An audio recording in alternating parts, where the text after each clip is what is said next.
আসসালামু আলাইকুম। সংবাদে আপনাদের সবাইকে স্বাগত জানাচ্ছি। আমি ফিরোজ তোহা। শুরুতেই আরবে কেবলস সংবাদ শিরোনাম। পুরোদমে ইরান, ইসরায়েল এবং নিরীহ ফিলিস্তিনিদের মাঝে ভয়াবহ যুদ্ধ চলছে হামলা পাল্টা হামলা। এরই মাঝে আমাদের হাতে এসে পৌঁছেছে এই যুদ্ধের সর্বশেষ গুরুত্বপূর্ণ সবথেকে তাজা আপডেট সংবাদ আপনাদের জানিয়ে দিব।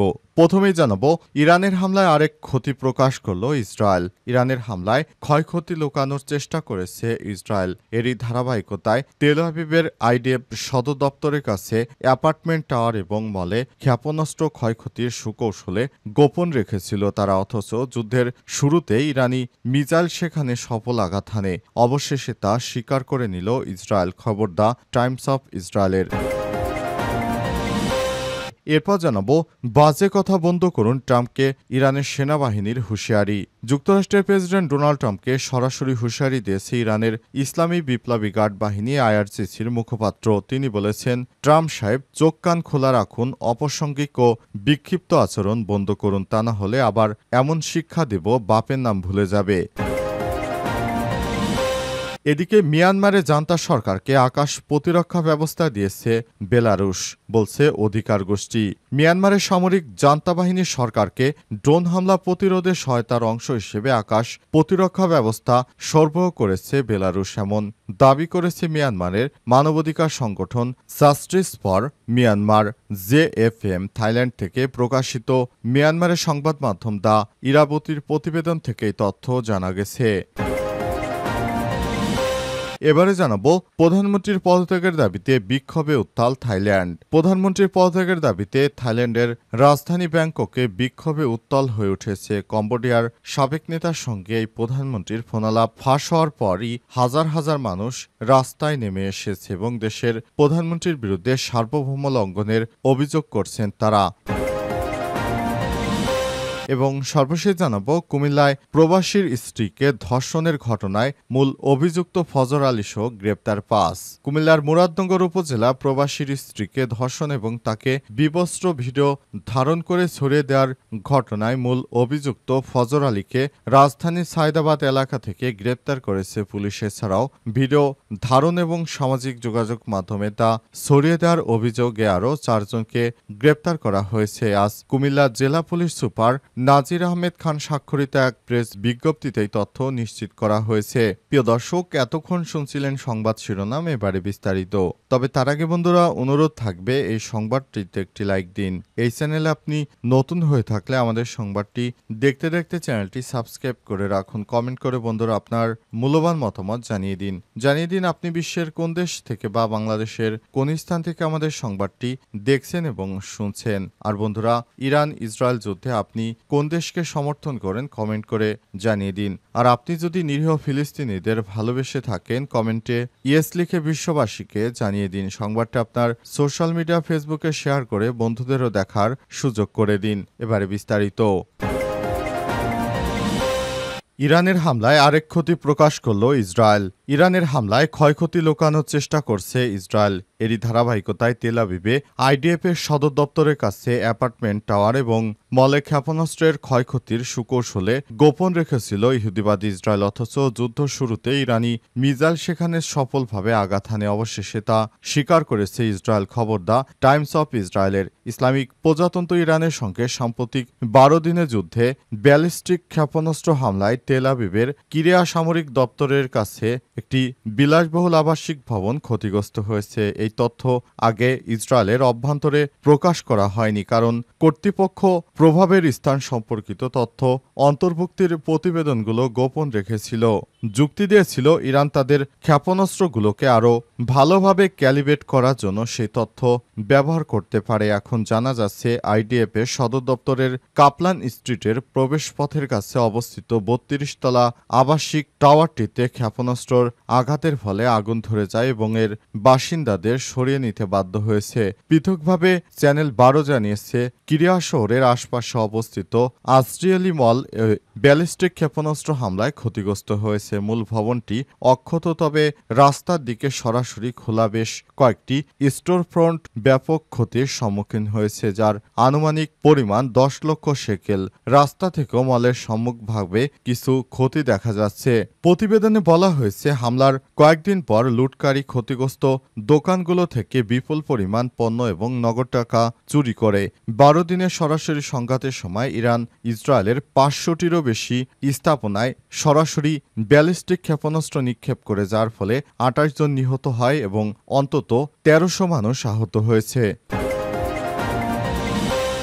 বাজে কথা বন্ধ করুন, ট্রাম্পকে আইআরজিসি প্রধানের হুঁশিয়ারি। যুক্তরাষ্ট্রের প্রেসিডেন্ট ডোনাল্ড ট্রাম্পকে সরাসরি হুঁশিয়ারি দিয়েছে ইরানের ইসলামী বিপ্লবী গার্ড বাহিনী আইআরজিসির মুখপাত্র। তিনি বলেছেন, চোখ খুলুন এবং অপ্রাসঙ্গিক ও বিক্ষিপ্ত আচরণ বন্ধ করুন। আইআরজিসির মুখপাত্র ট্রাম্পের সাম্প্রতিক মন্তব্যকে বেহুদা এবং পরাজয়ের হতাশা থেকে জন্ম নেওয়া বলে উল্লেখ করেছেন, যা ইরানের সঙ্গে 12 দিনের যুদ্ধে যুক্তরাষ্ট্র ও ইসরায়েলের বিশাল ব্যর্থতার প্রতিফলন। তিনি আরও বলেছেন, আজ ইরানের জন্য একটি ঐতিহাসিক ও নির্ধারক দিন। আজকের গণসমাবেশ আমাদের শহীদদের প্রতি কৃতজ্ঞতা জানিয়ে শত্রুদের উদ্দেশ্যে শক্তির বার্তা পৌঁছে দিয়েছে। এটি ছিল জাতীয় ঐক্য, সম্মান এবং প্রতিরোধের এক দুর্দান্ত প্রদর্শনী। তিনি শনিবার ইসরায়েলি আগ্রাসনে শহীদ হওয়া ইরানিদের জন্য আয়োজিত রাজকীয় রাষ্ট্রীয় জানাজা অনুষ্ঠানে সব কথা বলেছেন। এ সময় ট্রাম্পকে উদ্দেশ্য করে তিনি বলেন, আমরা তাকে পরামর্শ দিচ্ছি, চোখ খুলুন এবং অযৌক্তিক বক্তব্য ও বিক্ষিপ্ত আচরণ বন্ধ করুন। মুখপাত্র আরও বলেন, 12 দিনের যুদ্ধে ইসরায়েলের ধ্বংসাত্মক পরাজয় তাকে ভারসাম্যহীন করে তুলেছে। অর্থাৎ ট্রাম্প এখন পাগল হয়ে গেছে, যার ফলে তিনি এখন লাগামহীন প্রতিক্রিয়া দেখাচ্ছেন। তিনি যোগ করেন, ইসরায়েলি দখলদার শাসন এবং ট্রাম্প কেউই তাদের ঘোষিত লক্ষ্য অর্জন করতে পারেনি, বরং ইরানের পাল্টা ক্ষেপণাস্ত্র প্রতিক্রিয়া এখন তেল আবিবের অস্তিত্ব সংকটের মুখে পড়েছে।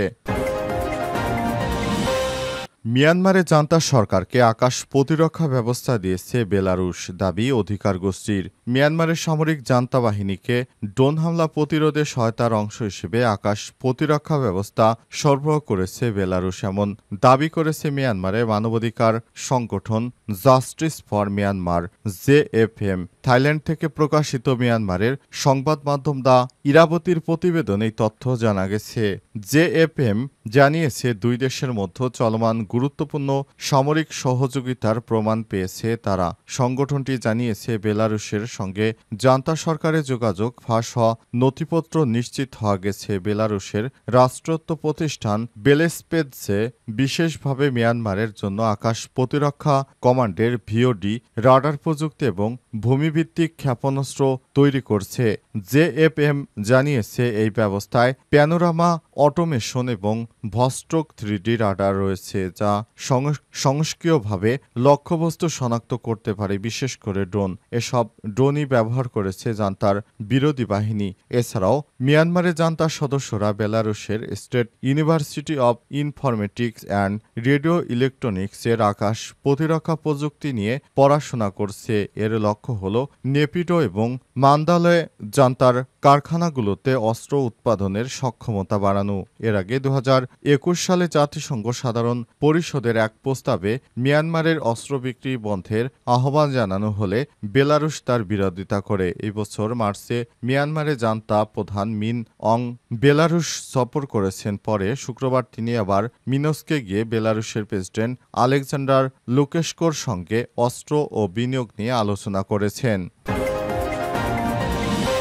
প্রবাসীর স্ত্রীকে ধর্ষণের ঘটনায় মূল অভিযুক্ত ফজর আলী সহ গ্রেপ্তার 5। কুমিল্লার মুরাদনগর উপজেলায় প্রবাসীর স্ত্রীকে গলায় ছুরি ধরে ধর্ষণ এবং তার বিবস্ত্র ভিডিও ধারণ করে ছড়িয়ে দেওয়ার ঘটনায় মূল অভিযুক্ত ফজর আলীকে রাজধানীর সায়দাবাদ এলাকা থেকে গ্রেপ্তার করেছে পুলিশ। এছাড়াও ভিডিও ধারণ এবং সামাজিক যোগাযোগ মাধ্যমে তা ছড়িয়ে দেওয়ার অভিযোগে আরও 4 জনকে গ্রেপ্তার করা হয়েছে। আজ কুমিল্লা জেলা পুলিশ সুপার নজির আহমেদ খান স্বাক্ষরিত এক প্রেস বিজ্ঞপ্তিতে এই তথ্য নিশ্চিত করা হয়েছে। গ্রেপ্তারকৃতরা হলেন ফজর আলী, ধর্ষণের মূল অভিযুক্ত, এবং ভিডিও ধারণকারী অনিক, সুমন, রমজান ও বাবু সবাই মুরাদনগরের রামচন্দ্রপুর দক্ষিণ ইউনিয়নের পাঁচকিত্তা গ্রামের বাসিন্দা। পুলিশ জানায়, গতরাতে হোমনা থেকে মুরাদনগরের বাবার বাড়ি বেড়াতে আসা এক নারীকে পাঁচকিত্তা গ্রামের শহীদ মিয়ার ছেলে ফজর আলী কৌশলে ঘরের দরজা খুলে ধর্ষণ করে। এই ঘটনার সময় আশপাশের কয়েকজন লোক ঘটনাস্থলে এসে ভুক্তভোগী নারীকে বিবস্ত্র অবস্থায় দেখে ভিডিও ধারণ করে এবং পরে তা সামাজিক যোগাযোগ মাধ্যমে ছড়িয়ে দেয়। পরে স্থানীয়দের কাছে মারধরের শিকার হয়ে ফজর আলী পালিয়ে যায়। এই ঘটনার পরদিন ভুক্তভোগী নারী নিজেই বাদী হয়ে মুরাদনগর থানায় মামলা দায়ের করেন এবং মামলার পরপরই পুলিশ অভিযানে নামে। মুরাদনগর থানার ভারপ্রাপ্ত কর্মকর্তা ওসি জাহিদুর রহমান জানান, ধর্ষণের মামলার পাশাপাশি ভিডিও ছড়ানোর ঘটনায় আলাদা একটি মামলার প্রস্তুতি চলছে। ভুক্তভোগীর মেডিকেল পরীক্ষা সম্পন্ন হয়েছে। জেলা পুলিশ সুপার নজির আহমেদ খান বলেছেন, মূল আসামি ফজর আলীকে আহত অবস্থায় গ্রেপ্তার করে চিকিৎসা দেওয়া হচ্ছে। ভিডিও ছড়ানোর অভিযোগে জড়িত 4 জনকে কুমিল্লা বিভিন্ন স্থান থেকে গ্রেপ্তার করা হয়েছে। তাদের বিরুদ্ধে তথ্য যোগাযোগ প্রযুক্তি আইনে মামলা দেওয়া হবে।